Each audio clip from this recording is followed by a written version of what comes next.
আসসালামু আলাইকুম প্রিয় দর্শক, আমি মনে করি আমাদের রাজনৈতিক অঙ্গনে এবং দেশের সার্বিক পরিস্থিতিতে একটা বিরোধপূর্ণ পরিস্থিতির উদ্ভব হয়েছে। বিরোধপূর্ণ কেন বললাম? যে এ পর্যন্ত গত 8 মাসে এই যে ডক্টর ইউনূসের একটা সরকার, যাকে আমরা অন্তর্বর্তীকালীন সরকার হিসেবে জানি এবং যার নামকরণও তাই, এই সরকারকে এতদিন সকল রাজনৈতিক দল এক ধরনের সমর্থন দিয়ে এসেছে এবং সেই সমর্থন তারা প্রকাশ্যেও ঘোষণা করেছে। প্রকাশ্যে কোনো দলের সঙ্গে তাদের এখন পর্যন্ত আমি কোনো মতবিরোধ হতে দেখিনি।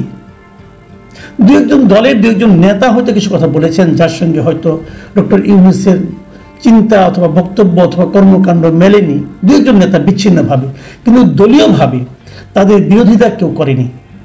বিরোধিতা করতে পারে বলে কেউ কেউ আশঙ্কা করেছেন এবং সেই আশঙ্কাটা বেশিরভাগ এসেছে ডক্টর ইউনূসকে যারা সমর্থন করেন দেশে অথবা বিদেশে, যারা সোশ্যাল মিডিয়ায় বেশ সরব, তাদের কণ্ঠ থেকে।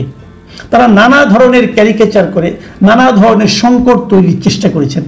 তাদের সেই চেষ্টা অতঃপর আমার কেন যেন মনে হয় সফল হতে যাচ্ছে। এবং আজকে ডক্টর ইউনূসের সঙ্গে বিএনপির একটা প্রতিনিধি দলের একটা মিটিং ছিল। সেই মিটিংটা বিএনপি তাদের কাছে চেয়েছিল যে তারা ডক্টর ইউনূসের সঙ্গে কথা বলতে চায় এবং সে কথাটা বলেছে আজকে দুপুরে। এবং দুপুরের সেই বাক্যালাপের পর সেখান থেকে বের হয়ে এসে ডক্টর ইউনূসের পক্ষ থেকে ডক্টর অধ্যাপক আসিফ নজরুল, যিনি আইন উপদেষ্টা, উনিও ব্রিফ করেছেন। কিন্তু যে ব্রিফিংটা আমাদের মনে সেই আশঙ্কাটাকে বাস্তবায়িত করেছে বলে মনে হয় আমার কাছে, সেটা হলো বিএনপির পক্ষ থেকে যে ব্রিফিংটা হচ্ছে সেটা।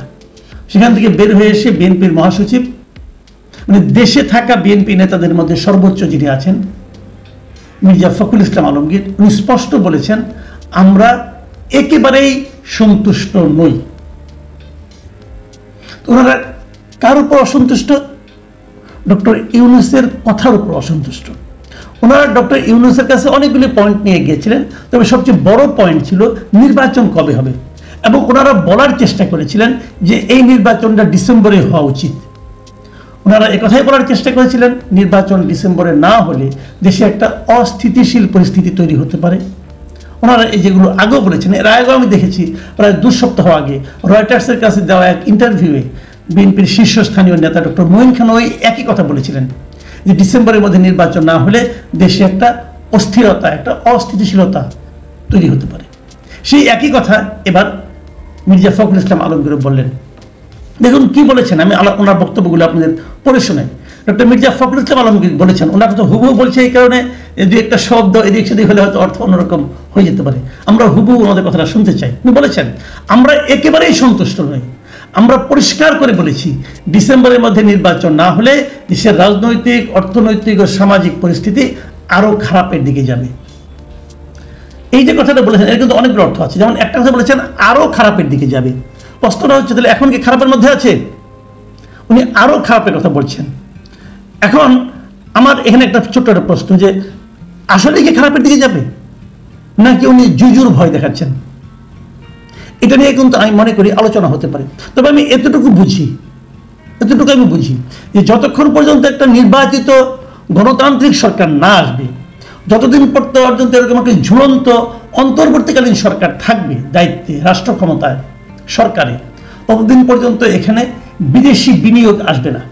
আপনি যতই রোড শো করেন আর যতই সামিট করেন, যতই স্মার্ট লোকদের এনে বক্তৃতা দেওয়ান, ভাই কোনো কাজ হবে না। পরে ধরা পড়ে যাবে যে ওখানে যাদের বিনিয়োগকারী হিসেবে এনেছেন তারা অনেকে নাকি 15-20 বছর ধরে এদেশে বসবাস করে। চামড়া সাদা, কথাও বলে ভাঙা ভাঙা বাংলায়, ইংরেজিতে বলে, কিন্তু তারা এদেশে থাকে, এদেশের অধিবাসী তারা। ওইগুলি এনে মানুষকে আপনি বেশি দিন কিন্তু চোখে ধোলা দিতে পারবেন না। বিনিয়োগ আসবে না ভাই। পৃথিবীর কোনো বিনিয়োগকারী এমন একটা দেশে বিনিয়োগ করবে না যে দেশে স্থায়ী কোনো সরকার নেই, স্থিতিশীল কোনো সরকার নেই। এটি নিয়ম। আর অন্য নেগেটিভ দিকগুলোর কথা বাদই দেন। ডক্টর ইউনূসের এই সরকারের আমলে মৌলবাদী এরা কোনো সুযোগ পাচ্ছে কিনা, আশকারা পাচ্ছে কিনা, এটা নিয়ে তো ডোনাল্ড ট্রাম্পও দেখলাম একটা টুইট করেছে। যাই হোক, ওই আলোচনা হয় না করি আপাতত। কাজেই তারা যে বলেছে অর্থনৈতিক ও সামাজিক পরিস্থিতি আরও খারাপের দিকে যাবে, এটা একদম অমূলক বলেছে তা কিন্তু আমি মনে করি না। দ্বিতীয় যে কথাটা মির্জা ফখরুল বলেছেন, তিনি বলেছেন যে তারা ওখানে দেখা করে তাদের উদ্বেগের বিষয়গুলো ডক্টর ইউনূসকে জানিয়েছেন।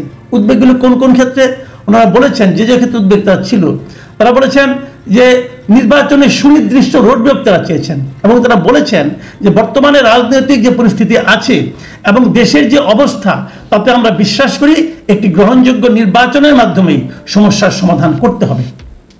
এই হলো দাবি। এই দাবিতে আমি কিন্তু বুঝি না যে এই দাবিতে অন্যায়টা কোথায়। নির্বাচন চাওয়াটা কি অন্যায়? নির্বাচন অর্থটা কি আমাকে একটু স্পষ্ট করে আমি বোঝার চেষ্টা করি। নির্বাচন অর্থটা কি? নির্বাচন মানে এই দেশের মানুষ ঠিক করে দেবে যে কে আগামীতে দেশ চালাবে, সেটা কে, এটাই দেশের মানুষ ঠিক করে দেবে। কিছু কিছু লোক, আমাদের কিছু কিছু লোক বলতেছে একটা নির্বাচন হলেই নাকি সমস্যার সমাধান হবে না। তাহলে কিভাবে সমাধান হবে? কিভাবে সমাধান হবে? ওনারা বলছেন সংস্কার করলে সমাধান হবে। সংস্কারটা কে করবে? যে সংস্কার করবে তার সংস্কারটা কি আপ টু দ্য মার্ক হবে? তারটা কি সেরকম প্রয়োজনীয় সংস্কার করার যোগ্যতা সে ধারণ করে? আপনি বলবেন করে। আপনি কে প্রশ্ন করবো? আপনি কি করে বুঝলেন যে সে সংস্কার করার যোগ্যতা রাখে? আপনার কাছে মনে হয়েছে, যদি আমার কাছে মনে না হয়, আমি যদি মনে করি এই সংস্কার মোটিভেটেড সংস্কার, এই সংস্কার সক্ষমতায় এখন যারা আছেন তাদেরকে খুশি করার সংস্কার, যদি আমি বলি, আপনি এটাকে ভুল প্রমাণ করবেন কিভাবে? আমার সঙ্গে বাহাস করবেন? করেন না বাহাস, আমি তো ওপেন বসে আছি, আসেন আলোচনা করি। তখন তো আপনারা করবেন না। আপনারা ধরে নিয়েছেন আপনার একজন লোককে বিদেশ থেকে উড়িয়ে এনেছেন, আপনার পছন্দের লোক আপনার সঙ্গে বসে বসে আড্ডা টাড্ডা দেয়, অতএব তার চেয়ে যোগ্য লোক আর কেউ নাই। এটা তো আপনি ধরে নিয়েছেন, এটা তো আপনার চয়েস। আপনার চয়েসটা কি জনগণের চয়েস? কে প্রমাণ করবে? কিভাবে প্রমাণ করবেন আপনারা? কাজেই যে সংস্কার প্রস্তাব আপনারা দিয়েছেন ওটা একদম কিছুই হয়নি আমি তা বলবো না। থাক, কিছুটা কষ্ট মষ্ট করে করেছেন, একটা বই আকারে বের করেছেন, কিছু টাকা পয়সা খরচ করেছেন, করেন, কোনো সমস্যা নাই। কিন্তু এই সংস্কারটা আদৌ আমাদের জন্য গ্রহণযোগ্য হবে কি হবে না, এটা নির্বাচনের ম্যান্ডেট হিসেবে থাকুক, জনগণ ঠিক করুক। যারা নির্বাচিত হবেন তারা যার যার মানে ম্যান্ডেট নিয়ে যাবেন। আপনারা আসেন ম্যান্ডেট নিয়ে, বলেন আমরা নির্বাচিত হলে আমরা এই সংস্কারগুলো বাস্তবায়ন করব। বিএনপি বলবে আমরা নির্বাচিত হলে আমরা একত্রিত হওয়া বাস্তবায়ন করব। জামাত যদি বলে না এই সংস্কার ভালো, তো জামাত এই সংস্কারের পক্ষে জনগণের ম্যান্ডেট যাবে। দেখেন জনগণ কার ম্যান্ডেটে রায় দেয়, দেখেন। কিন্তু আপনি মনে করছেন আপনি যা করছেন এটাই ঠিক। দেখুন, যে পয়েন্টে বিএনপির সঙ্গে বিঁধেছে, বিএনপি বলেছে ডিসেম্বরের মধ্যে নির্বাচন চাই। এই চাওয়াতে আমি বলছি অন্যায়টা কোথায়? অন্যায় নাই এই কারণে বলছি যে নির্বাচন কবে হবে কি না হবে এটা কে নির্ধারণ করবে? ডক্টর ইউনূসকে নির্ধারণ করার এখতিয়ার কে দিয়েছে? সিম্পল কথা, ডক্টর ইউনূসকে এই নির্বাচনের তারিখ নির্ধারণ করার দায়িত্বটা কে দিয়েছে? জনগণ দিয়েছে। কিভাবে দিল? আপনি বলবেন বিপ্লবের মাধ্যমে। আমি তো বলি বিপ্লবের মাধ্যমে তাকে দেওয়া হয় নাই, তাকে তো ম্যান্ডেট দিয়েছে ছাত্ররা। যে ছাত্রদের মিটিং এখন 100 জন লোক হয় না। কিভাবে ব্যাখ্যা করবেন আপনারা? এই বিষয়গুলো ক্লিয়ার হওয়া দরকার। আমি মনে করি আগামী দিনগুলোতে এই যে ম্যান্ডেটবিহীন অবস্থায় তারা মানে ডক্টর ইউনূস একটা জোর অনুভব করছেন, কারণ অনেকে তাকে সোশ্যাল মিডিয়ায় বলছে ওরা 5 বছর থাকা দরকার। এটা যে খুবই প্ল্যান্ড ওয়েতে, এটা এক ধরনের সামাজিক মাধ্যমে এক ধরনের প্রচারণা চালানো হচ্ছে, এটা বুঝতে আমাদের খুব একটা কষ্ট হচ্ছে না। উনি যদি যোগ্যই হয়ে থাকেন ভালো কথা, ওনার একটা দল আছে, মানে যে দলকে উনি গঠন করতে বলেছেন নাগরিক পার্টি, ওই নাগরিক পার্টির প্রার্থী হয়ে যান না কেন? উনি বলুন আমি ওই দলের প্রার্থী। তারপরে এই দল নিয়ে আপনি মাঠে ঘাটে যান, জনগণের কাছে যান। জনগণ যদি আপনাকে ভোট দেয় 5 কিংবা 50 বছর থাকেন ভাই, কোনো সমস্যা নাই, কিন্তু জনগণের কাছ থেকে ম্যান্ডেটটা নিয়ে আসতে হবে। যতদিন পর্যন্ত এই ম্যান্ডেট আপনি না আনতে পারবেন ততদিন পর্যন্ত আপনার ইচ্ছায় সবকিছু হবে এটা আপনি বলতে পারবেন না। উনি কিন্তু বলেছিলেন যদি রাজনৈতিক দলগুলি চায় তাহলে ডিসেম্বরে দিবেন, যদি কম চায় তাহলে আজকে এই কথা বললেন কেন? আজকে উনি কি বলেছেন? আসিফ নজরুল সাহেব এটাকে ক্লিয়ার করেছেন। উনি বলেছেন নাকি প্রধান উপদেষ্টা বলেছেন যে ডিসেম্বর থেকে জানুয়ারির মধ্যে হবে, মানে ডিসেম্বর থেকে জানুয়ারি, কিন্তু বোঝার চেষ্টা করেন। তো এটা তো তাহলে হলো না। তাহলে ওই যে ছোট প্যাকেজ বড় প্যাকেজে যে অঙ্গীকার উনি করেছিলেন ওই অঙ্গীকার কোথায় গেল?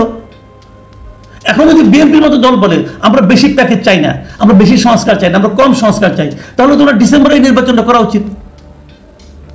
তাহলে বিএনপির সঙ্গে যদি আপনি সরাসরি বিরোধে আসেন, আমি মনে করি ডক্টর ইউনূসের সবচেয়ে বড় ভুল হবে এটা যে বিএনপির মতো রাজনৈতিক দলের সঙ্গে বিরোধী জড়িয়ে পড়া।